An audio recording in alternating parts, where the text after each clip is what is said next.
Nicholas. Hey, Tyler and Jimmy. Hi, Nick. Nick DeLuca, Gladiator on 21s or whatever it is now. Driving into work, I'm catching up on all the call-in podcasts, and this argument between what is glamping.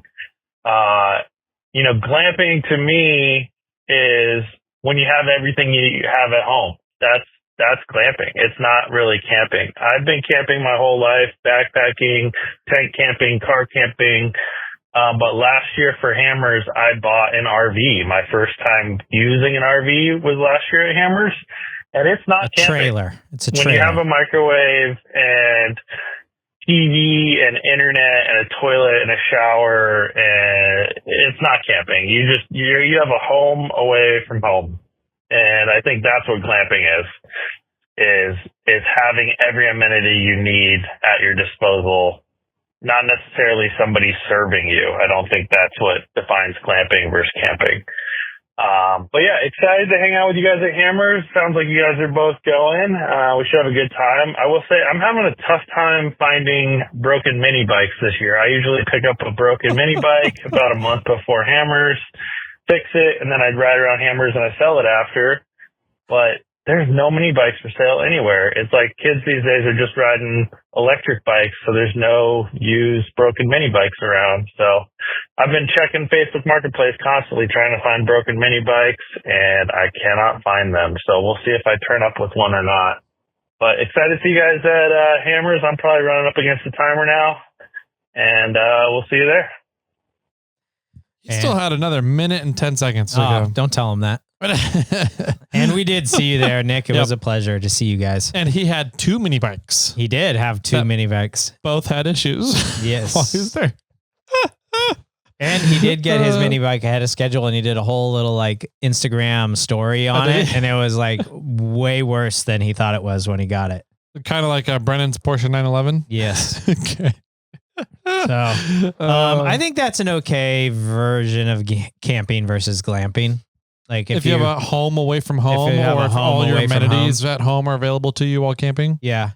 I mean, so my teardrop trailer came with a microwave, but that microwave only works if you're plugged into shore power. Yeah. So we don't ever take it. The microwave in the Lance doesn't even work when I'm connected to shore power. Yeah. There's something wrong with the circuitry, so I'm just going to rip it out. Microwave? We got one. Yeah, let's do that. I don't know. I'd like to be able to have a microwave. I have enough battery power in there to run a microwave now. Sure. But I've been getting along just fine without it. Like I have a working stove and oven. Right.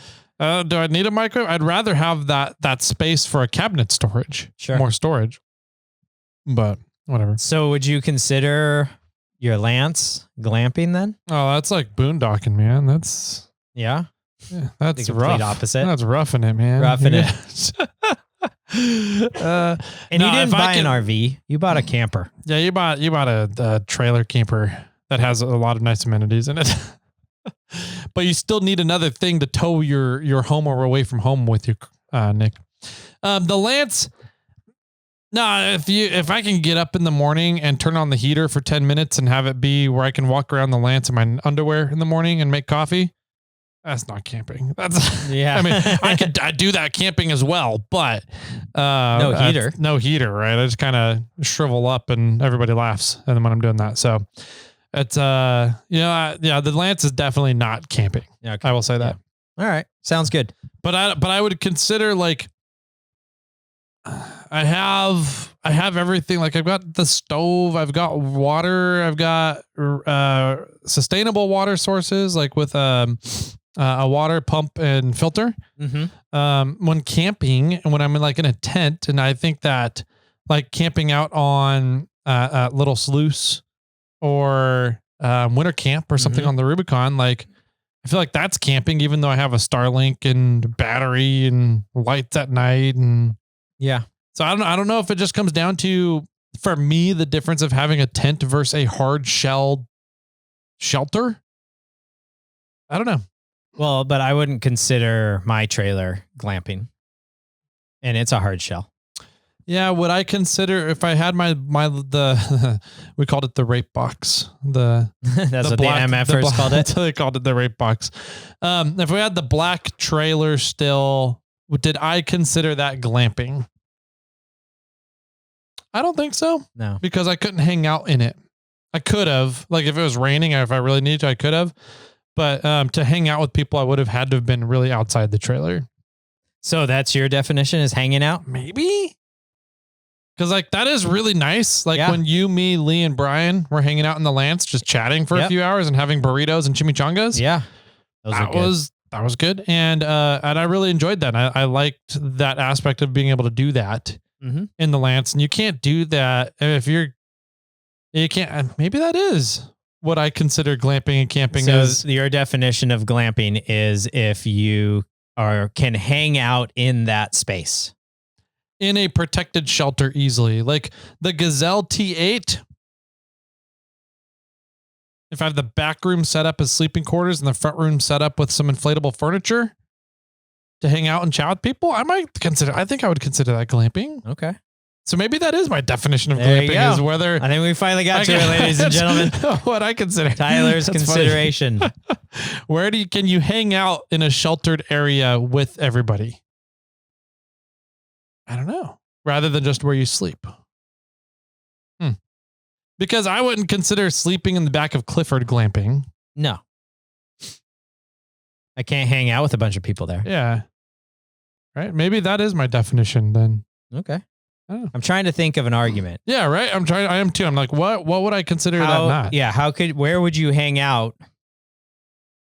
Like, is it in your sleeping area too? Like, is it attached to cause what if it's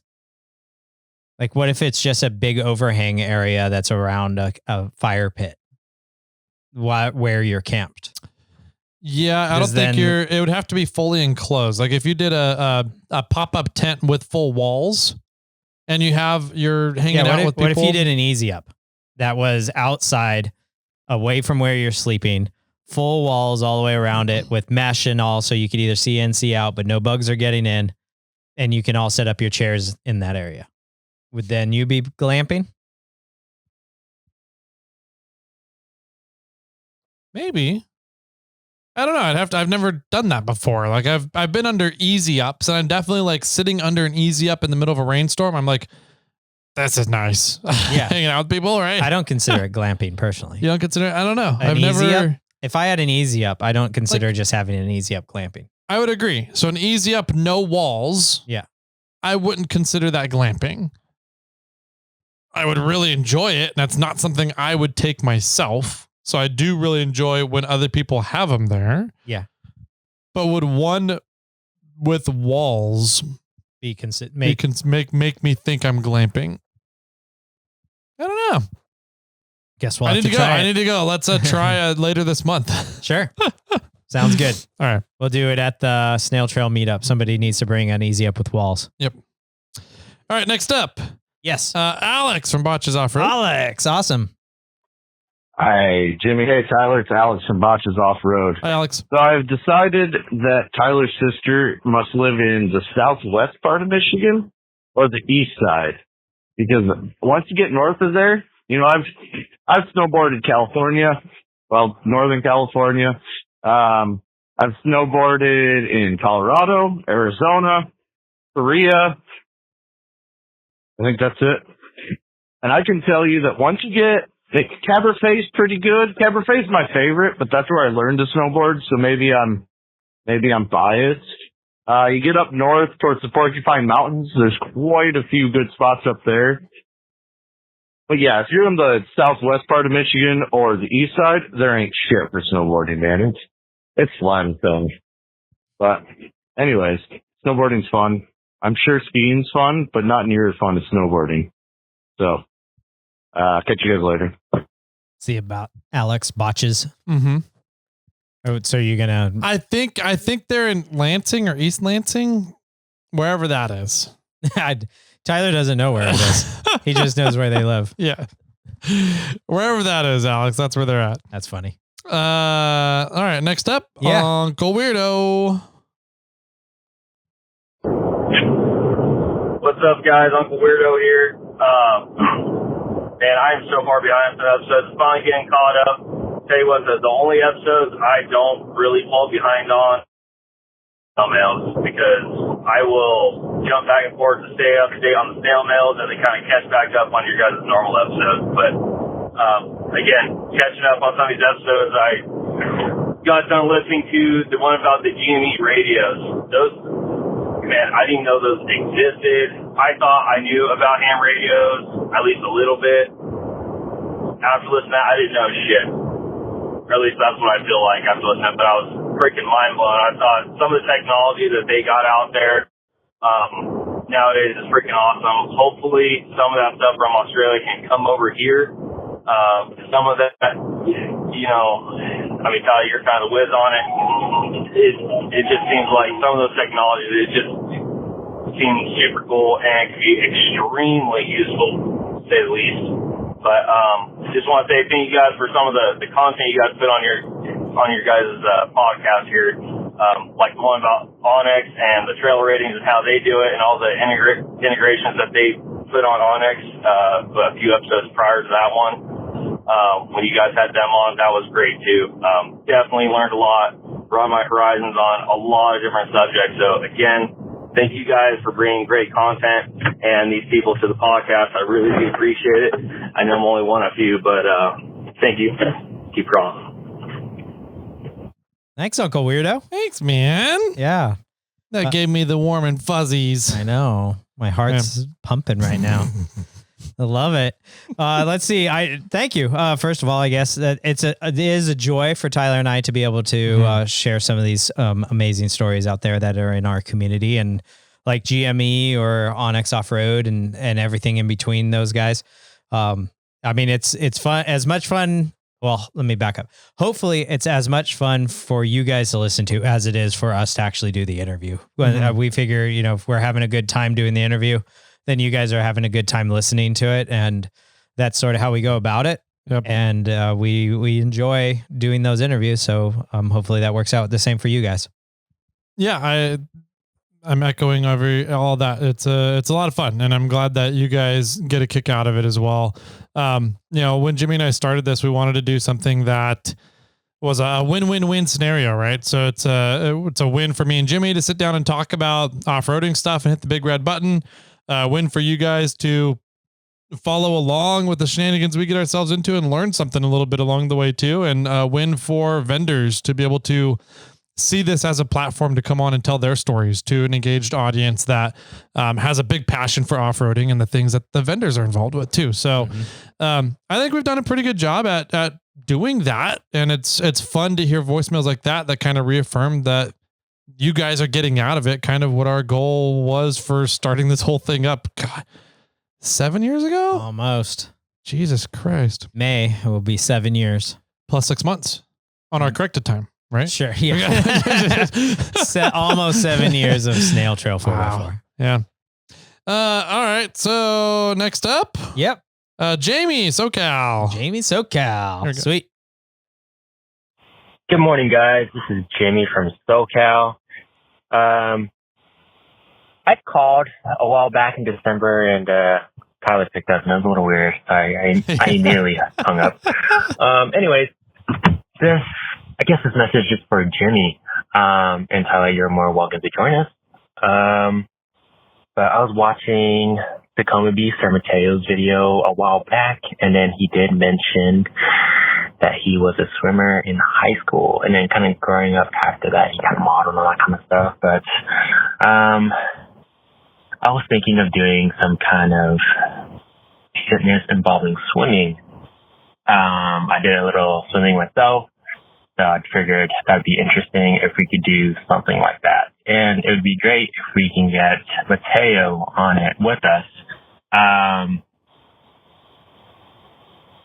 If there's anything like that, let's get together. You can also find my Instagram at JT_shark. And let's do it. See you guys. Love ya. Bye. All right. I'm in. I'm down. Yeah, Jimmy loves swimming. He's a fish.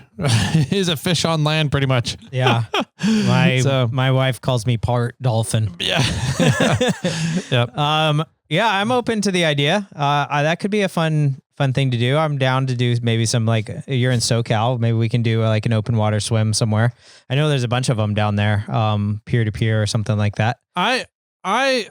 I thought that he was talking about trying to do some sort of like swim competition for the biking competition that we're looking at doing later this year. Not a so separate have some thing. sort of like a swim bike scenario, or some kind of swimming element to it as well. So like you could swim miles or bike miles, and your biking miles are worth, I'm just gonna throw a number, 15 miles for every 1 mile of swimming or something. I don't know, whatever it is.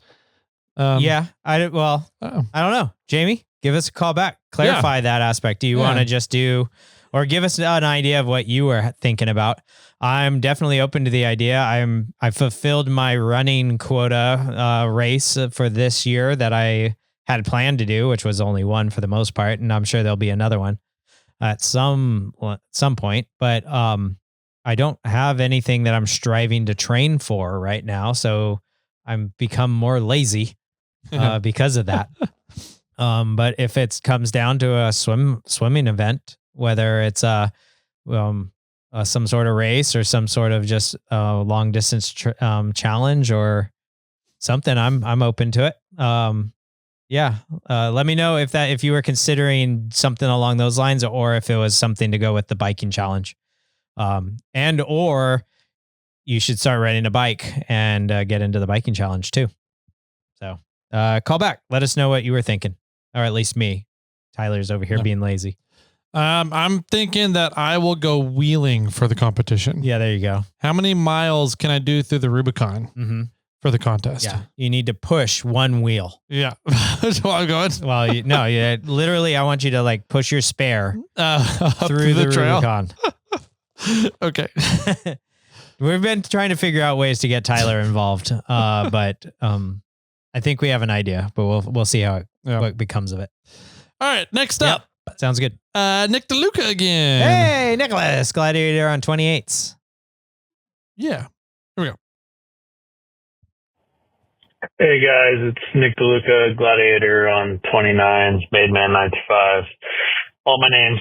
I just want to talk a little bit about a situation I put myself in this weekend. So every year before Hammers, I pick up a mini bike off of Facebook Marketplace or Craigslist for cheap. Usually, $300 or less. They usually haven't run in a while. They need a new carburetor or something. I put, $50, $100, $200 into them, make them pretty nice.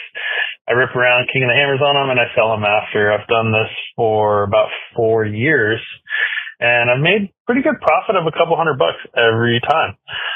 This year I got myself one out of Livermore, $200, put $50 into it. It's ready to go. But Lisa needed one. And so one popped up on Friday night, on Facebook Marketplace in Stockton. Not a great area of Stockton.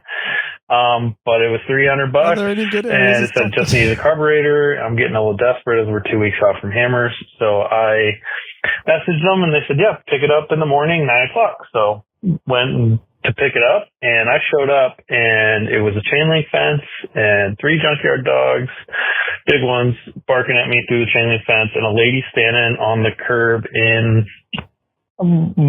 mostly clothed. I don't know how to really describe it, with a bunch of children running around here. I'd say kids ages 2 to 18, 20, maybe like 11 kids, and then like 3 or 4 older gentlemen standing on a porch on the other side of the fence watching. And I did not want to stop, but I felt bad. The whole family was outside on the sidewalk in a cold morning, so I stopped, and I did not want to be there. So I loaded up the mini bike, and I gave him $300, but the mini bike was not as described at all. I just didn't want to be there at all. She had like 3 teeth, and it was just a scary situation. So I loaded the bike and I got out of there, but when I got home, I noticed the front fork was bent, gas tank wasn't attached, seat wasn't attached, had no brake cable, had no throttle cable, had 2 cracks in the frame. One was literally just the frame is broken apart, and the bike is just destroyed. I'm going to try to get it ready by Hammers. It'll be a miracle if I get it done, But I just can't believe I put myself in this situation. And now I'm going to dump more money into a bike that's worth nothing. It's literally trash right now. What do you think? Not sure if I hit the cutoff. I had a few things run through my head. Yeah. One is, are you sure you didn't go to Georgetown? Two is cheaper by the dozen junkyard edition. Three is LOL, good job. Four is Facebook Marketplace. Yeah, right. Five. Anyways, he made it out there and he had 2 running mini bikes. He did. He successfully got 2 bikes out to the lake bed, and that's funny. I was watching his Instagram and watching him build that bike, but when he brought it home and he showed it, I was just like, "What did you do? Why did you buy that?" I think the moral of the story is go with your gut, right? Like if you don't feel like stopping, don't stop. Just don't stop and then ghost them the way most people do on Marketplace. So. Or even send them a message. You could, just be like, "Hey, I drove by, I saw it, I didn't want it." Or like, "I wasn't thinking about driving out. Sorry, I'm not going to make it out there today," or whatever, however you want to play it off. But, I'm a step out of the situation, right? So it's semi easy for me to critique it. But for sure. But that's the great thing about being a podcast. And I can say whatever for the most part. Yeah. But one thing I've found in my life that I try to continue to do is just always be honest. Mm-hmm. And like, I might say something wrong or I might be incorrect about something, but I'm still trying to be honest on what I'm saying. And I really do think that if I was in that situation, I still would have been like, "This isn't worth $300. Sorry, I'm going to go." Yeah. And just be like, "I'll give you $50. Yeah. Otherwise, I see I'm X, outta here, X, sorry. Y, and Z problems, and this is my issues with it. This isn't worth $300. I'm willing to pay X, or I'm going to take off. So thanks." Yeah. And and if she goes blah blah blah and starts talking to one of the guys that's standing on the porch, then I'll be like, "Okay, you're getting 0.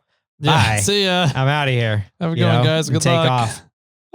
I don't like, and even then, there's to some level, there's, if you said, "I'd feel really uncomfortable in this situation with your dogs out and your kids out and 3 dudes behind you," like, I understand if one guy wants to be out here, but I don't like, I'm not comfortable right now. I'm going to leave. And if she might even correct herself in that situation and be like, "I'm sorry that this is all happening. Let me try to fix this for you." Yeah. But that, but I also, as soon as you said Stockton, I was like, "Well, why did you go there, Nick?" Yeah, exactly. Mistake number 1. It was like the murder capital of the United States for the last few years or something like that. So, yeah. But all of that said, you made it to the lake bed. You had 2 running bikes most of the time. And and it was good to see you. And I'm glad you're still alive. I agree. He called back. Okay. Like 5 minutes later. Oh, perfect. So maybe he's got some more to go in here. He has probably more. He found more things wrong on that. Is in my 5 guess. minutes? Yeah. Oh, I think I got cut off. But what I wanted to say was, am I an idiot for throwing more money into getting this bike running for hammers? It'll probably cost me more than buying a bike in good condition that's ready to go. I think I'm going to rebuild it, and I think I'm going to rebuild it because I got to look at the $300 like sunk cost. That's money that's already gone. And if I strip the bike down to just the frame and I weld it and I fix it and I keep the tires and the wheels, I literally will replace everything else on the bike. I can make it sick. I can paint it any color I want, but I'll probably be, $600 to $700 into this bike when I'm done. And maybe it'll be worth $600 to $700, but it's going to be a lot of effort. And I only have, a week and a half to do it. So am I an idiot for going down this hole, or should I have just scrapped this bike and bought another one or shopped around more? I mean, because this frame is literally destroyed. If you're curious, check out my Instagram. I probably have some posts up about it. But yeah, just put myself in a bad situation trying to bargain hunt. I've won for 4 years in a row, and then now I'm going to lose on this one, I think. But it's this hobby, man. You get addicted to fixing things and making things better and tinkering, and gives me something to do, I guess. But I'm already so busy. All right, let me know your thoughts. You got anything? A couple things, I guess. I don't know. There's so many different ways I could go about responding to that. I think my initial reaction is this is kind of like, I think this is a fun thing for you. Getting these mini bikes, at a lower rate, you kind of hunt and wait for the bargain to show up. Right. And then you fix it up for $50-$100, like your first voicemail said. And then you go use it for a week and have this really fun mode of transportation around the lake bed. That is fun. You get value out of that. Right. And then you get back home and you sell it. And you said in your last voicemail that you've made, $100, $200 profit on each bike that you've done. So like, I think that you're getting more value than just the cash value side of it. I know Nick very well, and I know that he values money. Mm-hmm. And I think that he tries to downplay experiences as value to him, but I think that he really does value experiences. I think that he just tries to downplay how much he personally values them compared to money, when I think he values them more than he thinks he does. Feel free to correct me if I'm wrong, Nick, or Lisa. I'd like to hear from Lisa on that opinion. Lisa's opinion. But I think that when you look at the greater picture of this thing, if you didn't like doing this, then you would hold on to a good set of mini bikes year to year to year, right? You wouldn't go and sell them afterwards. I think that you get a kick out of the whole process. And so to me, I think that you enjoy that process. And I think that that process is valuable to you, and you get a kick of the whole thing all together as one giant picture, right? So not just looking at year to year to year. And I think you hit it dead on when you said, I've come out ahead a bunch of years in a row, and this is the one year I've come out on a loss. That just means the entire process, the entire big picture of everything you do with these mini bikes throughout the years, you're still way ahead on.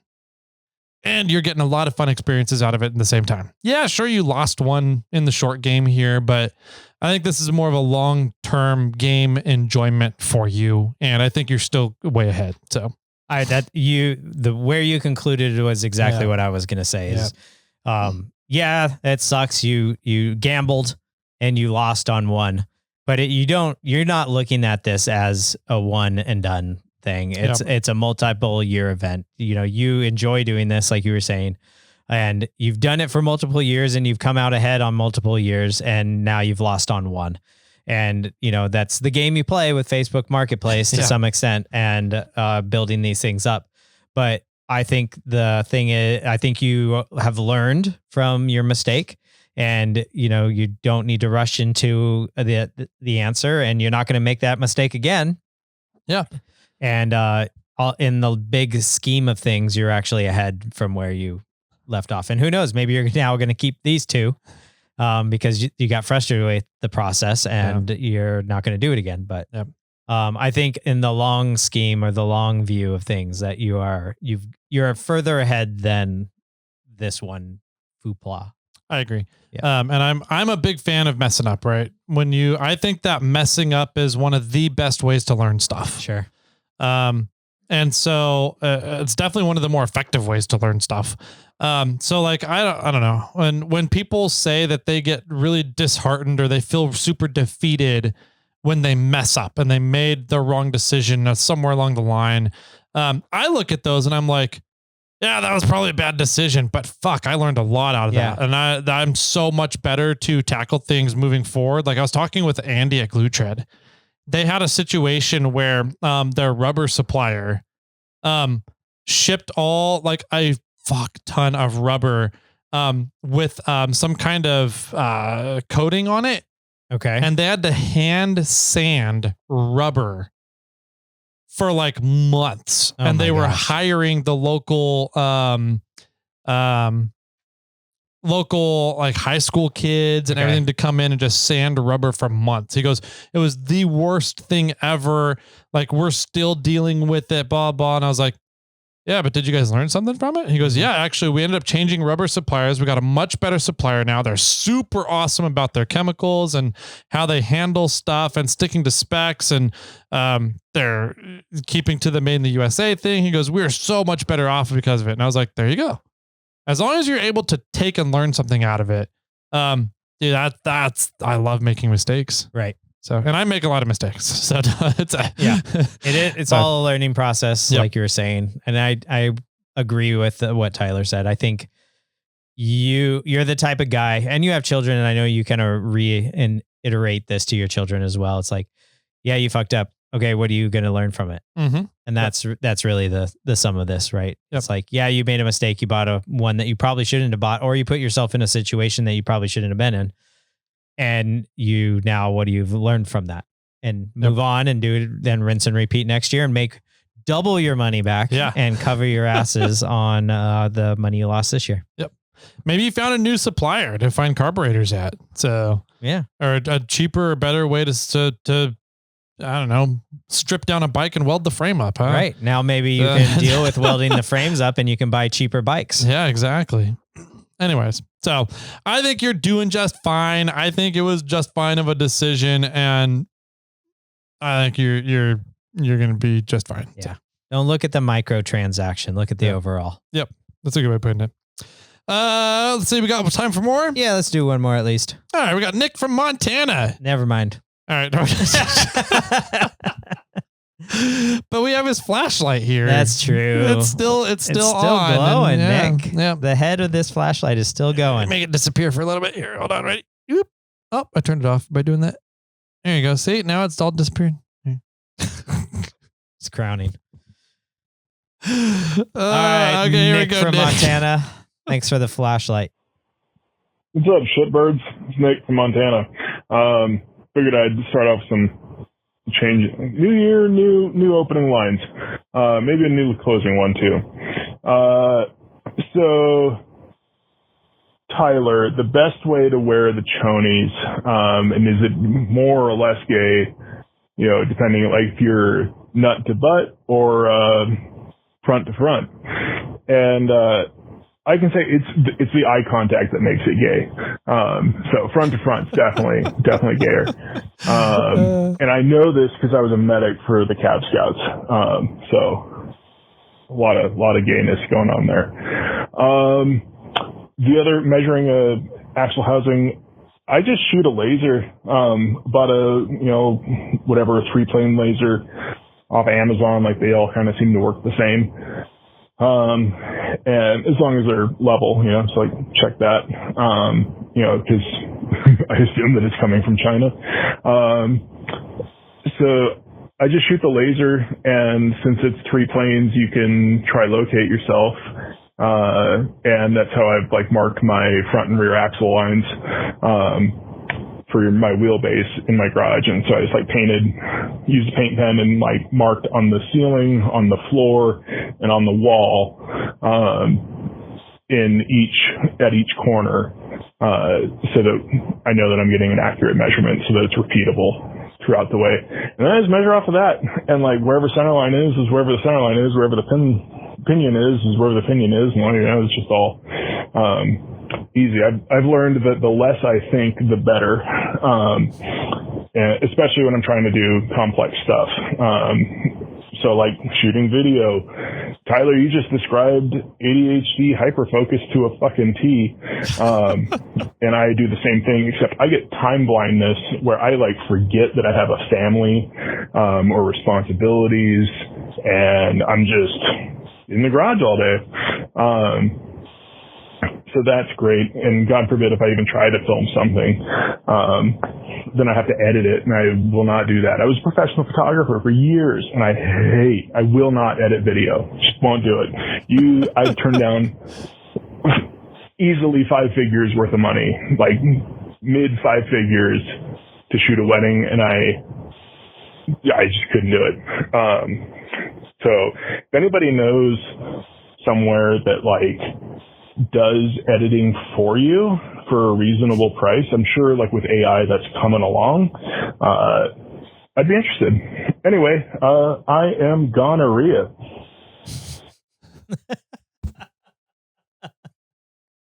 I don't know if that one's any better. I don't think that one's any better. Oh wow, That's funny. From shitbirds to gonorrhea. Hey, at least it's keeping a theme. Yeah, there you go. Man, we're Chonies. Oh, I remember Chonies. He told me this, I think through Instagram, about the eye contact. And I was like, well, if it's me and Jimmy, then it doesn't matter because I just look over him anyways. So there's no eye contact when Jimmy and I are nut to nut.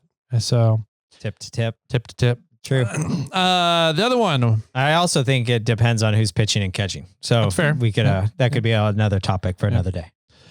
Yep. I had an employee here at one time who stated the skin inside the mouth is all the same, so it doesn't matter gender. Just FYI, we'll put that one out there. Okay. I think I knew who that was too. You can probably take a guess. So yeah, there's that. I didn't quite get the 3-axis laser for marking the floor and ceiling. So so I think the point of the 3-axis laser, and then I think I understand the laser part, but I don't quite understand the axle part.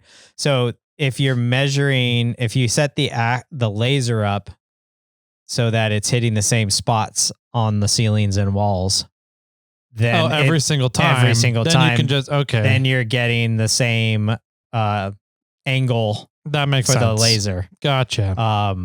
And then, but my thing is, so he has to be setting the axle up in the same spot too, right? To get the exact same measurements. So I think it's double fold. I don't think either I missed it or he didn't explain that as much. Yeah.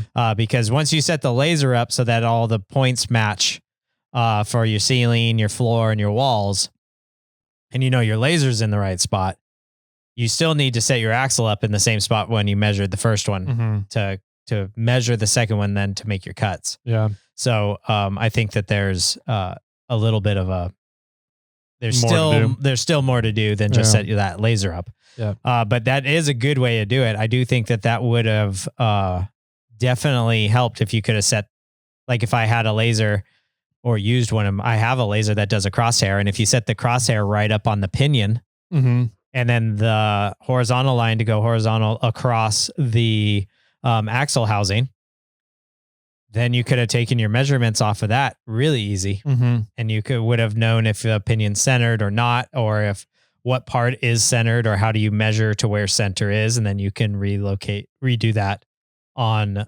the housing. Yeah.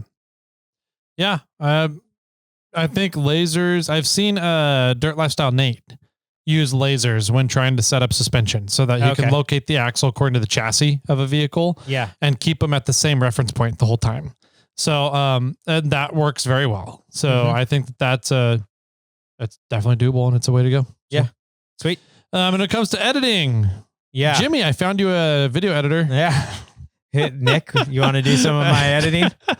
He'll pay you 5 figures. I'm in the same boat, Nick. Apparently I don't like video editing either. I just don't have the time for it. That is like one of the major things that's holding the Samantha videos from coming out. Though I do have a goal for releasing one of Samantha's videos this month. Yeah. Nice. So get ready for that. But if anybody, there are a ton of companies out there that boast like $6.50 for video editing per hour. But whenever I've looked into any of those, it is like you have to pay them 40 hours minimum to get to that $6 range. And then if you only want to pay them, have them work 10 hours a week, then the money goes way up from there. $26 an hour for 10 hours. For 10 hours. So that's still not actually a half bad deal, but I wouldn't I'm not going to make $260 on a video. Yeah. So it's something I haven't really looked into that much or that deep. But if there is anybody out there that wants to do some video editing for a small chunk of change, it looks like you have 2 potential customers, either Nick or myself. So reach out, 916-345-4744 if you are interested. And if you want to get in contact with us faster than a month or so later, you DM me SnailTrail4x4, and I can either, if you want to do some video editing for me and or Nick, I can relay the message to him. Unfortunately, I actually have his phone number. So unfortunately, yeah, one of those. Yeah. Cool. So All thanks everybody for calling in. Thanks for being a part of Snail Mail. It's always good to have you guys calling in. Tyler and I truly enjoy this episode, and it sounds like at least Uncle Weirdo does as well. Yep, that sounds good, and it's all true except for anything Nick says. So I guess with that, have a great weekend. We'll see you guys Monday, and we're gonorrhea. I was gonna say that. You're gonna say bye bye.